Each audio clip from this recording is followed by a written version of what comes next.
So my session was on humanitarian principle. It was also a very vivid discussion. We had a lot of elephants in the room. I counted 11 elephants in the room. Lots of interesting examples from different contexts, but basically the discussion was that it's very difficult and nobody can really implement and apply the principles as they are. In the humanitarian context we are operating in, especially when international humanitarian law is not respected. The interpretation differ from organization and context. But it's key to have process around them to decide how to apply and see how we can operate by adhering to the principles. And humanity being the one that should be above all of some adding another one being the do no harm being one other principle.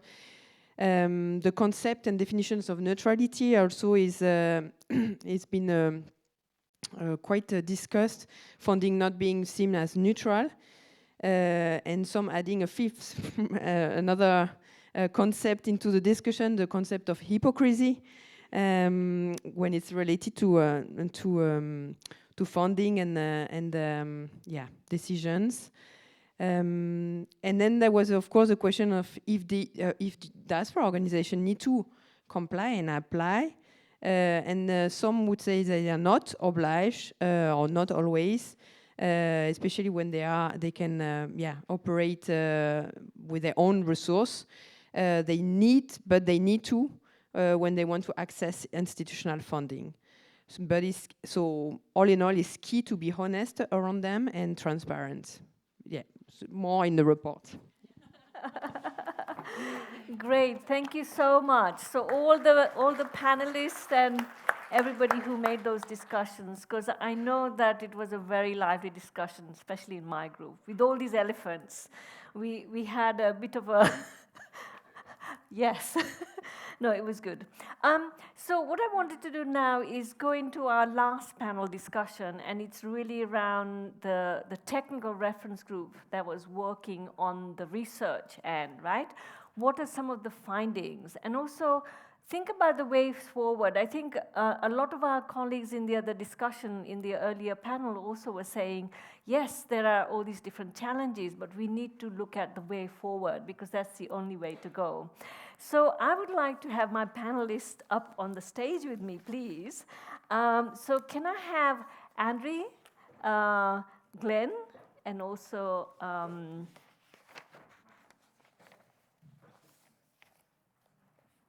Roberta? Great, thanks. Okay, I'll sit in the middle. Please. Yeah, on this side. Thank you.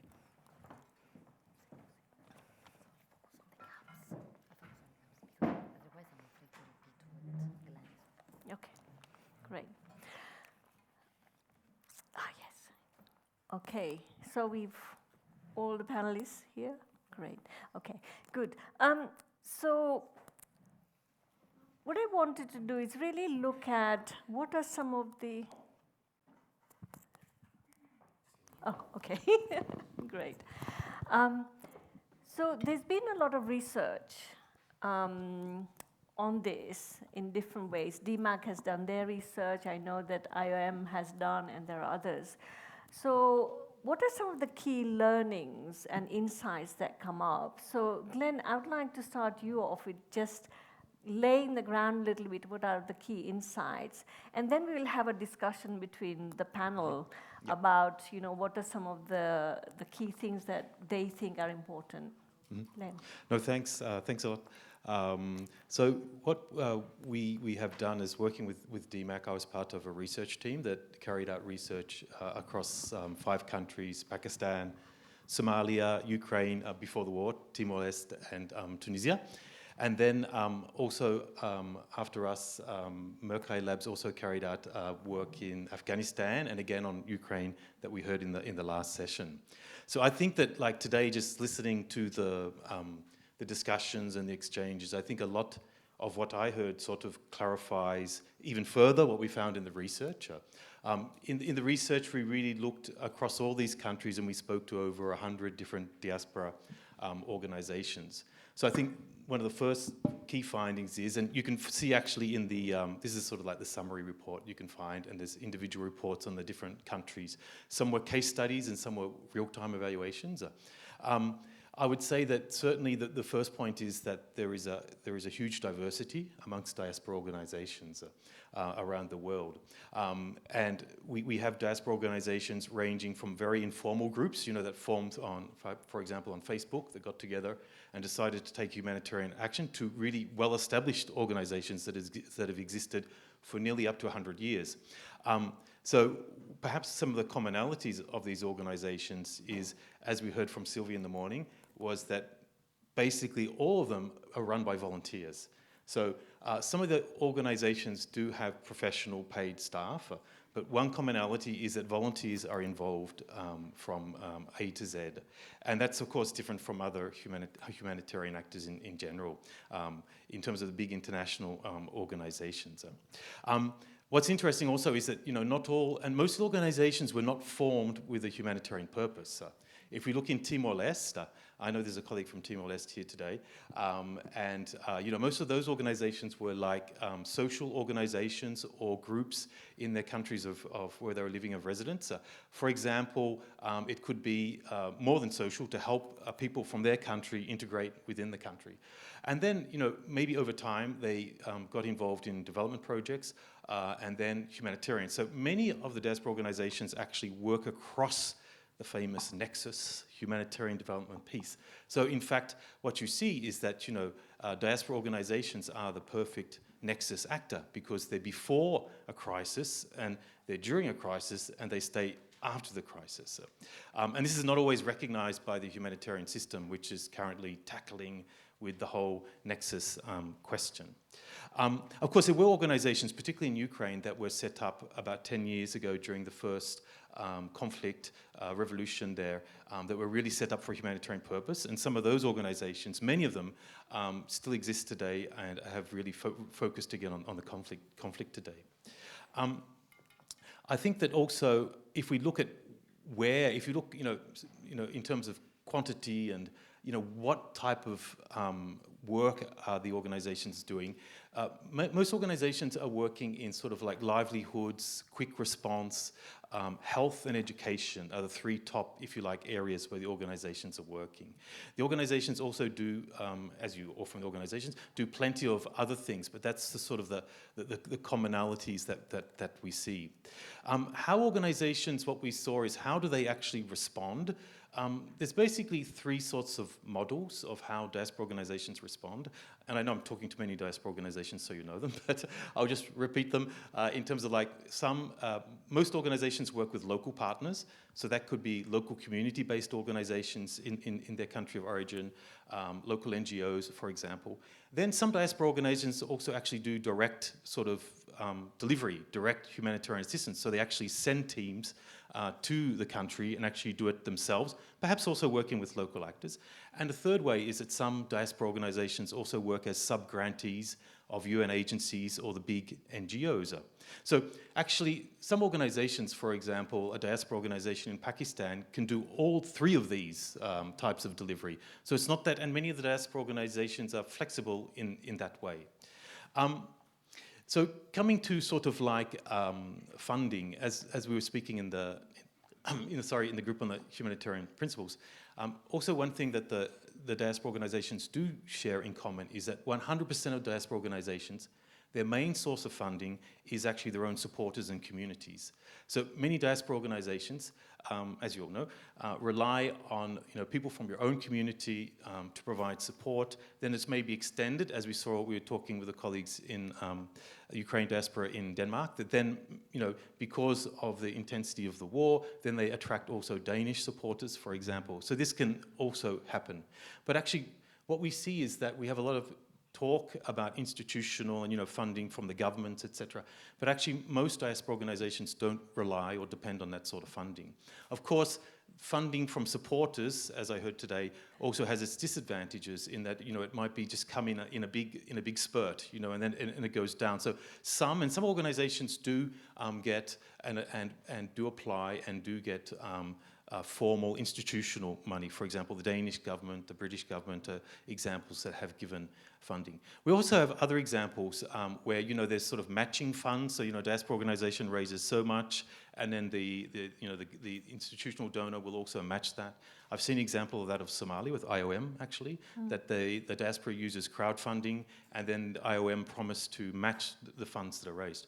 So we're talking about funding. We can see that some diaspora actions, it's $1,000 or it can be $1 million. So, diaspora organizations have this potential, and as we heard from the discussion, the summaries, the advantage of diaspora action is that it's rapid.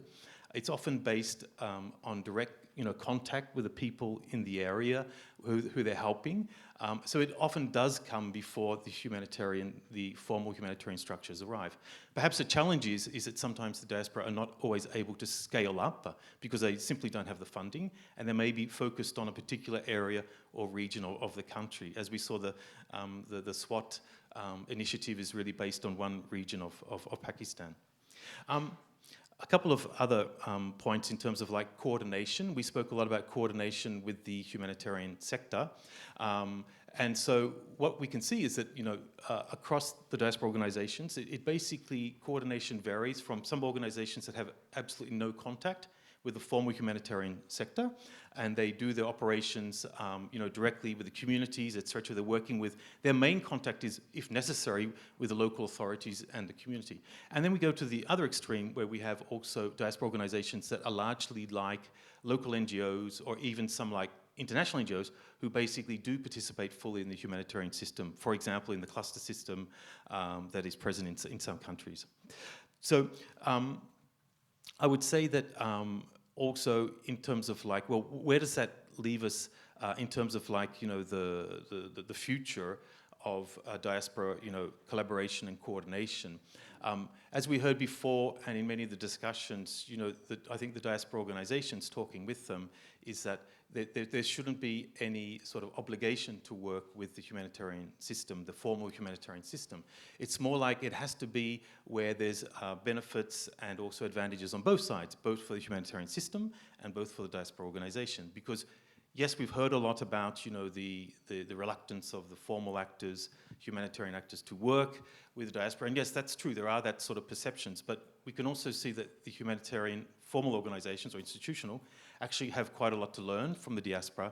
At the same time, the diaspora can also learn from the formal humanitarian system. But there shouldn't be any sort of obligation, is what we find. And that's really the feedback that we have from the diaspora organizations. And I think lastly, we just to talk about the challenges of doing research with diaspora organizations. I think the first thing is what we heard is that question of trust. So as researchers, between us and the diaspora organizations, because some diaspora organizations do not necessarily want to participate in research, because also they're not necessarily getting a feedback. It's sometimes more of what they call the extractive. They just feel that people are coming to them asking, as we heard from Sylvie in Venezuela, just asking, but they never hear actually anything that's maybe not of benefit to them, and that I perfectly understand. And then I think that the second point is that in doing research with diaspora organizations, there is a lot going, if you like, under the radar. So it's like, how representative is our research? We hope it is. We really hope that we're able to capture the majority of diaspora organization humanitarian action. But there could be a lot going on that we're not aware of. And also, not all diaspora organizations want visibility for their actions, which is fair enough for various reasons that we've discussed in the different discussions. So I think I'll leave it there. I think I've used my couple of minutes. Yeah, so thank you for sharing those kind of key things that came out. I think what I'd like, Ahmed, hello. So you're the founder of New Ways organization, so Somali diaspora organization in Denmark and in Kenya. When you hear some of the things that are coming out, and I know that you also work on the capacity strengthening side, What are your reflections in terms of the findings that are there as a diaspora organization? Thank you very much. Hello, everybody, again. To my experience, I think diaspora organizations mainly, as the study says, they form informally. Some of them is called briefcase NGOs. They have everything in one briefcase. Some called on and off. They just come when they heard about there's money. Some of them shadow NGOs. So they were different. But with my experience working with the Danish Refugee Diaspora Program, we found that it's very important to help and build the capacity of organizations. They are committed, they have resources, they have skills. Then we start this program of building their capacity. Actually, I was the one who first designed the capacity building strategy for the diaspora organizations. We started with Afghanistan and Somalia, and some of them now become very, very great and effective and active NGOs. And some of them became challenging the international NGOs now back home. So what we did, the capacity building, is we assess it, their gaps, then we design a project cycle management training package, and also needs assessment, stakeholder analysis, conflict management, communication, different topics. And also there was another colleague who was building the capacity of the organization itself, governance-wise, policies, strategies. So it worked very good. Now, when it comes to my organization, New Ways, we did the same. But the problem is the donors always, they come up with new strategies, new criteria, new conditions. Last week we were learning about prevention of sexual exploitation and abuse, because they make mandatory all our staff should come attend and get the certificate for it. And yes, it's good for safeguarding your staff to not harm the beneficiaries. But the good thing is that as a diaspora, we can adapt, but the local people, our local colleagues, they found difficult sometimes when we say, do you know the difference between harassment, abuse, physical abuse, and all this? So they get confused, but it's mandatory to get some funds or crowdfund.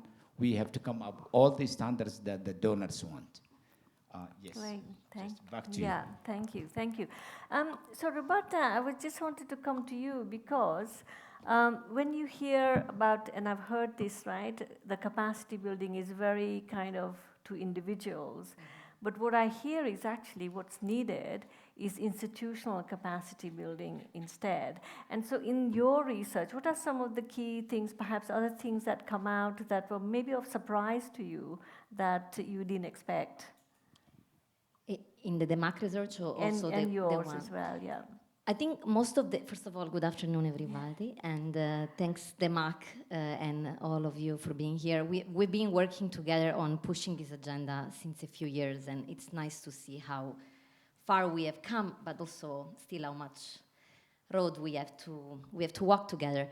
I think most of the findings in the DEMAC research really resonate with our internal findings, and especially around the issue of internal and external coordination, and also the search for that shared value that we discussed this morning, you know, like coordination not as an end in itself, but as a tool for better, more effective, and more impactful assistance, both from international, institutional humanitarian actors and diaspora organizations. And so it's interesting to see in all the publications like commonalities of themes that come up. Obviously, we've discussed already some key areas like access to financing, capacity building, contribution to local empowerment. But one question that I was wondering as I was reading the DEMAC's findings and also as I was reflecting on our own research is whether we are actually identifying the right assessment criteria, what are we assessing diaspora organizations' performance and engagement against? And this is very much in line with what we were discussing this morning during the first panel, which I thought was very humbling from a point of view of a representative of a UN agency. Like, are we assessing them against our own, systemic criteria? And are those criteria really necessary towards an effective and innovative humanitarian assistance? So I think it would be interesting. I saw, for example, some of the publications, and also we have done a similar probably, choice in our own research. They look at the different phases of the humanitarian program cycle, from needs assessment to M&E. And so I wonder, like, obviously, we are setting up diaspora organization engagement assessment up for failure if we are looking through these criteria, which are typical of a system that maybe is a bit old in itself. And don't quote me with IOM on this, because